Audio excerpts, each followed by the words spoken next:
बढ़ती चली गई। पूर्व मुख्यमंत्री जीतन राम मांझी का एक बयान आया है, उनका कहना है कि मंत्रिमंडल को बर्खास्त कर करके और जाति आधारित जनगणना जो हुआ उस आधार पे नया मंत्रिमंडल तैयार किया जाए।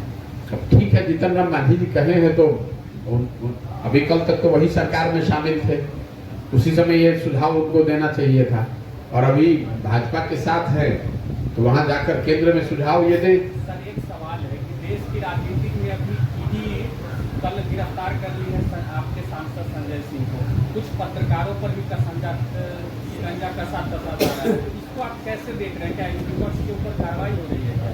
देखिए, जो लोग भी सत्ता में रहते हैं वो इन एजेंसियों का, इन संस्थाओं का दुरुपयोग कम या ज्यादा करते ही हैं। देश ने ये पहले भी देखा है, कांग्रेस के जमाने में भी देखा है, या दूसरी जो गठबंधन की सरकारें रही उस दौरान भी देखा है, और अभी भी देख रहे हैं। जो आदमी सत्ता में, जो दल रहता है, कहने के लिए कुछ भी करे, वो इन संस्थाओं का दुरुपयोग अपने राजनीतिक और व्यक्तिगत लाभ के लिए करता है। अब किन मामले में किसकी गिरफ्तारी हुई है, किस पर रेड हुआ है, इस पर मैं टीका टिप्पणी नहीं करूंगा, लेकिन मैं इतना जरूर कहूंगा कि एक छवि ऐसी बनती जा रही है देश में कि अगर आप भाजपा के साथ नहीं हैं तो आप पर रेड पड़ेगा, आपको परेशान किया जाएगा। देखिए, जनता को इससे दिक्कत नहीं है कि रेड आप किसके यहाँ पड़ा, जनता को दिक्कत इस बात से है कि वही आदमी जब भाजपा से जुड़ जाता है तो उस पर रेड होना बंद हो जाता है। अगर समान तरीके से किसी भी दल में आप हो, आपने अगर गलत किया है, एजेंसियां आपकी जांच करना चाहती हैं या आप पर कार्रवाई होती है, तो उससे तो लोगों को खुशी ही होगी। दिक्कत इस बात से है कि जिस आदमी को आप कल तक चोर बता रहे हैं, जिसको ईडी रेड कर रही है, वही आदमी कल अगर आज होकर भाजपा में शामिल हो जाए या उससे जुड़ जाए तो उस पर सारी कार्रवाई रुक जाती है। इससे कहीं ना कहीं वो शक की बात पैदा होती है कि भाई इन एजेंसियों का दुरुपयोग सिर्फ अपने राजनीतिक प्रतिद्वंदियों के खिलाफ हो रहा है। लैंड फॉर जॉब मामले में तेजस्वी यादव को जमानत मिली है, उसके बाद उनका एक बड़ा बयान आया है कि भाजपा डरा रही है। अब देखिए, लालू जी का परिवार जो है वो भ्रष्टाचार के मामले में आज से नहीं, पिछले 25-30 साल से वो लोग लगातार केस फेस कर रहे हैं, और ये कोई भाजपा के शासन में नहीं हुआ है। इस पिछले 20-25 साल में जब से लालू जी पर इस तरह के केस हुए चारा घोटाला के बाद से, तब से यूपीए की भी सरकार रही है, लालू जी के गठबंधन भी वाली सरकार रही है केंद्र में, अभी भाजपा की सरकार है। इन सारे सरकारों के दौरान ये केस चले हैं, कोर्ट में ट्रायल होता है, कभी जमानत मिलती है, कभी जमानत खारिज होता है, कभी जेल के अंदर जाते हैं, कभी जेल के बाहर आते हैं। ये तो प्रक्रिया चलती रहने वाली है, न्यायिक प्रक्रिया है, उसको चलने दीजिए। जेडीयू विधायक गोपाल, बिहार में शिक्षा व्यवस्था की रीढ़ टूट चुकी है, वो कैसे मजबूत होगा? फिर वही बात, आप सारी समस्याओं के मूल को पहले समझिए। बिहार में शिक्षा व्यवस्था ध्वस्त है, भ्रष्टाचार है, स्वास्थ्य नहीं है, रोड नहीं है, रोजगार नहीं है। इन सारी समस्याओं के मूल में जो समस्या है वो ये है कि यहाँ के जो लोग हैं वो अपनी समस्याओं को जानने समझने के बाद भी अपनी समस्याओं पर वोट नहीं करते हैं। यहाँ बच्चों के लिए पढ़ाई नहीं है, रोजगार नहीं है, सड़क नाली नहीं है, अस्पताल नहीं है। लेकिन जब आप वोट करने जाते हैं तो ना आप पढ़ाई पर वोट करते हैं, ना रोजगार पर वोट करते हैं, ना भ्रष्टाचार पर वोट करते हैं। वोट आप कीजिएगा जाति पर, वोट कीजिएगा हिंदू मुसलमान पर, वोट कीजिएगा मंदिर बनाने के लिए, वोट कीजिएगा लालू के डर से भाजपा को और भाजपा के डर से लालू को। तो आपकी समस्याएं सुलझेंगी कैसे? शिक्षा बड़ी समस्याएं हैं, उनमें शिक्षा एक बड़ी समस्या है। शिक्षा की समस्या को लेकर लोगों को ऐसा लगता है कि यहाँ पर जो शिक्षक हैं उनकी गुणवत्ता की वजह से शिक्षा खराब हो गई है। ये बात नहीं है। शिक्षकों की गुणवत्ता एक छोटा पहलू है। मैं आपको उदाहरण के तौर पे बताता हूँ। मान लीजिए कि यहाँ जो कॉलेज है वहां पर तो नियोजित शिक्षक नहीं है, वहां पर तो खिचड़ी नहीं बट रही है, फिर वहां पढ़ाई क्यों नहीं हो रही है? तो शिक्षा व्यवस्था बिहार में इसलिए ध्वस्त हो गई कि पिछले 10-15 सालों में सरकार ने समता मूलक शिक्षा नीति के नाम पर पूरी व्यवस्था को बर्बाद कर दिया। इन्होंने कहीं इस बात की चिंता ही नहीं की कि पढ़ाई हो। इन्होंने चिंता की कि हर गांव में, पंचायत में विद्यालयों के बिल्डिंग खोल दिए जाएं। नतीजा ये हुआ कि जहां बिल्डिंग बना वहां शिक्षक नहीं है, जहां शिक्षक है वहां बिल्डिंग नहीं है, जहां दोनों है वहां बच्चे ही नहीं है, और जहां तीनों है वहां पढ़ाई नहीं। और समाज में कहीं न कहीं ये अवधारणा बन गई जहां पढ़ाई पर किसी का ध्यान ही नहीं है।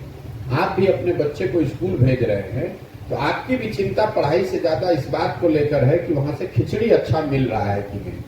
कॉलेज में जब आपका बच्चा एडमिशन ले रहा है तो आप पढ़ाई से ज्यादा इस चिंता में लगे हैं कि डिग्री कब मिल जाए। तो स्कूल से खिचड़ी बटेगा, कॉलेज से डिग्री बटेगा, पढ़ाई दोनों में कहीं नहीं होगा तो शिक्षा तो ध्वस्त होगी ही होगी। और जो लोग सत्ता में बैठे हुए हैं इनको ये सूट करता है। पूरा बिहार अगर अनपढ़ रहेगा तभी तो कोई नौवा फेल आदमी को भी मुख्यमंत्री मानने के लिए तैयार हो जाएगा। सर वही तेजस्वी यादव, सुनिए, तेजस्वी यादव ये बोल रहे हैं कि जिसकी जितनी आबादी उतनी भागीदारी, तो क्या किसी मुसलमान को मुख्यमंत्री बनाएंगे? मेरे भाई देखिए, ऐसा है, लालू जी और तेजस्वी जी, लालू जी और नीतीश कुमार पिछले 32 साल से बिहार में शासन कर रहे हैं। कोई उनसे ये पूछने वाला नहीं है कि भाई जिन वर्गों के प्रतिनिधित्व की आप बात कर रहे हैं 32 वर्ष में आपने उन वर्गों के लिए क्या किया, आपको किसने रोका था। अब जातिगत जो सर्वे हुआ है उसमें जो संख्या आई है, पहली बात तो ये समझिए कि इन नंबर्स का कोई बहुत बड़ा महत्व इसलिए नहीं है कि ये पहले से मालूम है। किसको नहीं मालूम है कि बिहार में 35% अति पिछड़ा समाज के लोग रहते हैं। सवाल इसका है कि क्या उन वर्गों के प्रतिनिधित्व के लिए आप कुछ कर रहे हैं। आज की जो सरकार है उनसे जरा पूछ लीजिए कि आपके विधायकों में कितने अति पिछड़ा समाज के लोग हैं, आपके मंत्रिमंडल में कितने लोगों को आपने मंत्री बनाया है अति पिछड़ा समाज के लोगों को। उनसे ये पूछ लीजिए कि जो विभाग दिए गए हैं, अगर अति पिछड़ा समाज के, दलित समाज के या अल्पसंख्यक समाज के जो मंत्री हैं भी, उनको कौन सा विभाग दिया गया है ये भी जरा देख लीजिए। तो जन भागीदारी की जो बात है, रिप्रेजेंटेशन की बात है, वो तो शुरुआत इनको खुद से करनी चाहिए। खुद कुंडली मार के सारे सत्ता पर बैठे हुए हैं दोनों लोग, चचा भतीजा, और दूसरे से बात कर रहे हैं कि भैया इनको हक मिलना चाहिए। किसने रोका है। आप उप मुख्यमंत्री बना दीजिए। बिहार का बजट है 2,40,000 करोड़। जरा देख लीजिए कि इन वर्गों के जो लोग मुख्य मंत्रिमंडल में शामिल हैं उन विभागों का बजट क्या है।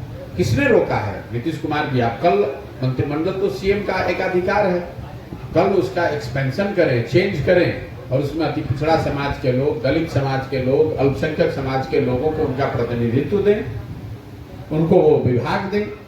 गृह मंत्रालय आप चलाइएगा, अर्बन डेवलपमेंट आप चलाइएगा, ग्रामीण विकास, शहरी विकास सब आप चलाइएगा, पथ निर्माण आपके पास, जल संसाधन आपके पास, सारे बड़े डिपार्टमेंट आप अपने पास रखिएगा और आप बात कीजिएगा प्रतिनिधित्व का। अगर उन वर्गों से पहली बात की आरजेडी से जरा जाकर पूछ लीजिए कि पिछले बार आप लोग 150 सीट लड़े थे, कितने अति पिछड़ों को आपने टिकट दिया, कितने लोग जीत कर आए, और जो जीत कर आए उनको आपने क्या भागीदारी सरकार में दी है। ये तो बेवकूफ बनाने के लिए, भाई आपसे ज्यादा अगड़ा है कौन बिहार में। 30 वर्ष से तो आप ही लोग राज कर रहे हैं, तो आप अगर राज कर रहे हैं तो हिस्सा तो आप ही को न देना पड़ेगा। बिल्कुल देना चाहिए, जो कह रहे हैं उस पर एक्ट करना चाहिए। नीतीश कुमार अपना पद छोड़ दें, छोड़कर किसी अति पिछड़े को, दलित को बना दें, अगर न भी छोड़े कम से कम उप मुख्यमंत्री तो बना दें। आरजेडी किसी उप मुख्यमंत्री को बना दे, किसी डिपार्टमेंट, किसी जो अपने 4 डिपार्टमेंट के मंत्री हैं तेजस्वी यादव, उसमें से 1-2 को डिपार्टमेंट छोड़कर किसी दूसरे को दे दे, पता चल जाएगा। अभी सर हमारा पास कोई है नहीं। सर मेरा 2 सवाल है। सर, आप पिछले 1 साल से पद यात्रा कर रहे हैं, बिहार की सबसे बड़ा समस्या आपने पैदल यात्रा में क्या देखा? सबसे बड़ी समस्या यहाँ पर है बेरोजगारी और पलायन। ये सबसे बड़ी समस्या इसलिए है कि ये हर वर्ग, हर जाति, हर वर्ग, हर संप्रदाय को प्रभावित करती है। देखिए, बिहार में, पटना में बैठ के भी आप बता सकते हैं कि यहाँ बेरोजगारी और पलायन बहुत बड़ी समस्या है। लेकिन जब गांव में हम लोग पिछले 1 साल में गए तो हम लोगों ने इस समस्या के विकरालता का, इसके सामाजिक और आर्थिक पहलुओं को बहुत करीब से देखा है। बिहार में गांव के गांव युवाओं से खाली हो गए। 40 से 50% युवा बिहार का कहीं न कहीं या तो पढ़ाई के लिए या कमाई के लिए उसको पलायन ही करना है। और ये बड़ी समस्या इसलिए है कि पलायन सिर्फ, कई बार ऐसा लगता है कि ये गरीबों का विषय है। ऐसी बात नहीं। जो गरीब है वो तो मजदूरी करने के लिए बाहर जा ही रहा है, लेकिन जो सामाजिक आर्थिक तौर पे सुदृढ़ लोग हैं उनके बच्चों को भी पढ़ाई और नौकरी के लिए बाहर ही जाना है। कमोबेश यही स्थिति रोजगार को लेकर भी है। कोई भी ऐसा परिवार बिहार में नहीं है जो बेरोजगारी को लेकर, अपने बच्चों के रोजगार को लेकर चिंतित नहीं है। चाहे आप किसान हो, छोटे व्यवसायी हैं या कुछ अलग कोई काम धंधा करने वाले लोग हैं, हर व्यक्ति को इस चीज की चिंता है कि हमारे बच्चे को रोजगार कैसे मिलेगा। तो मेरी अपनी समझ ये है कि बिहार में जो 3 सबसे बड़ी समस्या हम लोग अपने पिछले 1 साल में देख रहे हैं, पहली समस्या है बेरोजगारी और पलायन, दूसरी सबसे बड़ी समस्या है यहाँ के शिक्षा व्यवस्था का ध्वस्त होना, तीसरी बड़ी समस्या है यहाँ किसानों का जो काम है, जो खेती किसानी है, वो कमाई का जरिया नहीं रहना, और ये व्यापक तौर पे जो फैला हुआ भ्रष्टाचार है, अफसरशाही है। ये बड़े मुद्दे लोग अभी तक बताते आए हैं कि भाई बिहार में अफसरों का राज है, बिना भ्रष्टाचार के कोई काम नहीं हो सकता है। और कोई भी योजना हो, चाहे केंद्र की योजना हो या राज्य की, उसमें बिना पीसी के, बिना कमीशन के कोई काम हो नहीं सकता है। तो कुल मिला जुलाकर मुझे लगता है कि 3 बड़ी समस्या, बेरोजगारी, पलायन, शिक्षा और खेती का कमाई का जरिया न रहना, और 3 जो परेशानियां लोग बता रहे हैं वो है यहाँ पर लोगों की नज़र में पूरी शासन व्यवस्था अफसरों के हाथ में चले जाना, सरकारी विभागों में फैला हुआ भ्रष्टाचार और सरकारी योजनाओं में काटे जाने वाला पीसी, ये बहुत बड़ी समस्या के तौर पर देखा। जैसा कि आपको पता है, पिछले वर्ष 2 अक्टूबर से जन सुराज अभियान के तहत जो पदयात्रा हम लोगों ने शुरू की है, उसके 1 वर्ष से ज़्यादा हो गए। 2 अक्टूबर को 1 वर्ष उसका पूरा हुआ। इस 1 वर्ष के दौरान पश्चिम चंपारण से भितिहरवा गांधी आश्रम से चलना शुरू करके पूर्वी चंपारण, शिवहर, गोपालगंज, सिवान, छपरा, वैशाली, समस्तीपुर, मुजफ्फरपुर होते हुए अभी हम लोग सीतामढ़ी पहुंचे हैं। अभियान का जो लक्ष्य है, जैसा कि इसकी शुरुआत में बताया गया था कि बिहार की जो स्थिति है उसमें आमूलचूल परिवर्तन लाने के लिए जमीनी स्तर पर उतरकर ये समझना, हर गांव पंचायत में जाकर कि यहाँ की क्या समस्याएं हैं, हर पंचायत के विकास के लिए अगले 10 वर्ष की एक योजना बनाना, लोगों को ये बताना कि क्या करने से उनकी जिंदगी में बेहतरी आ सकती है, और सबसे बढ़ के ऐसे लोगों को चिन्हित करना जो बिहार में एक नई व्यवस्था बनाने के लिए एक नया विकल्प तैयार करना चाहते हैं। जब अभियान को शुरू किया गया था तब अनुमान ये था कि हर प्रखंड से कम 20 लोगों को चिन्हित किया जाएगा, और इन सारे लोगों को एक साथ जब पूरे बिहार से आप जोड़ेंगे तो हर प्रखंड से अगर 20 लोग होते हैं तो करीब 10,000 लोगों के साथ मिलकर एक नए विकल्प की शुरुआत की जाए। अभी तक का अनुभव ये रहा है कि प्रखंड के स्तर पर करीब 500 से 1,500 2,000 लोग इससे जुड़ रहे हैं। एक बहुत बड़ी संख्या है। हर जिले में 40,000 50,000 तक लोग इसमें जुड़े हुए हैं अभी, इसीलिए इसमें थोड़ा समय भी लग रहा है, लेकिन जो सोच कर चले थे उस दिशा में आगे इसी निरंतर तरीके से आगे बढ़ते रहेंगे। जो भी प्रखंड के स्तर पर जब मैं पत्रकार बंधुओं से मिलता हूं तो अपनी यात्रा का अनुभव साझा करता हूं। अभी तक जो कुछ भी हुआ है, अभी सीतामढ़ी में तो 2-3 दिन पहले ही आए हैं, तो सीतामढ़ी को लेकर मैं कोई विशेष टीका टिप्पणी नहीं कर सकता हूं, लेकिन अभियान को लेकर इतना आपको आश्वस्त कर सकता हूं कि ये निरंतर इसी तरीके से आगे चलता रहेगा। जब तक बिहार का पूरा भ्रमण न कर लिया जाए, ऐसे लोगों को चिन्हित करके साथ में न एक प्लेटफॉर्म बनाया जाए जो एक नया विकल्प बनाना चाहते हैं, तब तक इसको आगे इसी तरह से चलाते रहेंगे।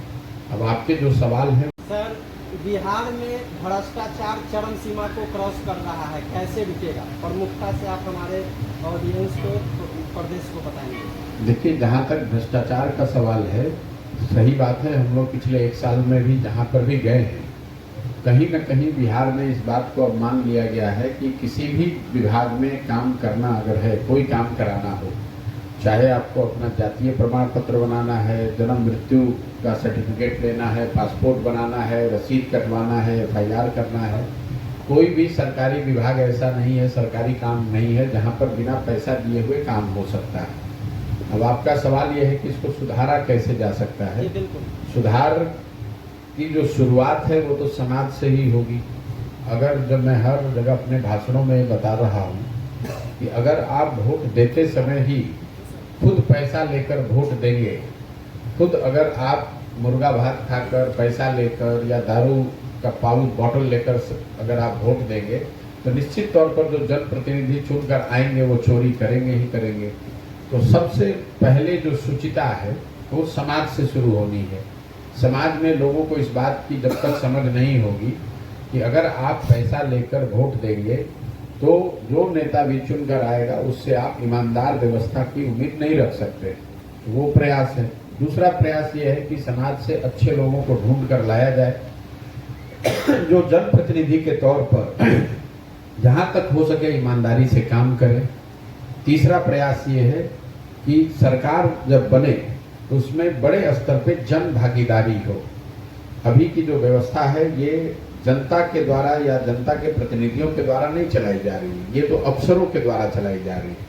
तो too much of centralization of power की मुख्यमंत्री और उनके 4-5 अफसर मिलकर ही ये तय करते हैं कि कौन सी योजना चलनी चाहिए, उस योजना में कितना पैसा जाना चाहिए। वो टू मच सेंट्रलाइजेशन से भी करप्शन बढ़ता है। तो मैं इस पक्ष में हूं कि बहुत बड़े स्तर पर सत्ता और संसाधन का विकेंद्रीकरण होना चाहिए। स्वच्छ लोग चुनकर आए, जनता सही लोगों को चुने।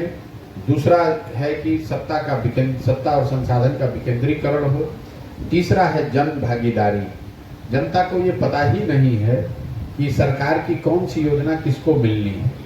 लोगों को ये बताया ही नहीं गया है या लोगों ने जानने का प्रयास नहीं किया है या सरकार की ओर से इस तरह का कोई प्रयास नहीं किया गया है कि गांव में लोगों को ये जानकारी तो हो कि वो किस किस योजना के या किस किस सुविधा के लिए वो उनका हक जो है। और चौथा है टेक्नोलॉजी का प्रयोग। बहुत बड़े स्तर पर टेक्नोलॉजी के प्रयोग से भी भ्रष्टाचार पर अंकुश लगाया जा सकता है। जैसे आप नल जल योजना में भ्रष्टाचार की हम और आप बात करते हैं। नल जल योजना में जैसे आपने बिजली के लिए स्मार्ट मीटर लगाया है, अगर नल जल योजना बनाते समय ही वो टेक्नोलॉजी का प्रयोग किया गया होता, वो मीटर लगाए गए होते, तो पटना में बैठे बैठे आप ये बता सकते थे कि कौन से नल जल योजना चली, कौन सी योजना से कितना पानी निकला, कितना पानी पहुंचा नहीं पहुंचा, ये सारी चीज हो सकती थी। तो दुनिया भर में जिन देशों ने भी भ्रष्टाचार पर अंकुश लगाया है वो किसी एक व्यक्ति या एक कानून से नहीं, ये 4 चीजें लोगों ने करी हैं। ईमानदार व्यक्तियों का सरकार में सत्ता में आना, दूसरा सत्ता और संसाधन का बड़े स्तर पर विकेंद्रीकरण, तीसरा जनता की जनता की भागीदारी, और चौथा बड़े पैमाने पर टेक्नोलॉजी का उपयोग। इन 4 चीजों के जरिए ही बिहार में या कहीं पर भी दुनिया में भ्रष्टाचार पर अंकुश लगाया जा सकता है। खत्म तो कभी नहीं होगा। मैं उनमें से नहीं हूं जो झूठ बोलने के लिए बोल दे कि भैया हम आएंगे भ्रष्टाचार खत्म हो जाएगा। भ्रष्टाचार को खत्म नहीं किया जा सकता है, इस पर बहुत असरदार तरीके से अंकुश लगाया जा सकता है और अंकुश लगाने के यही 4 तरीके हैं।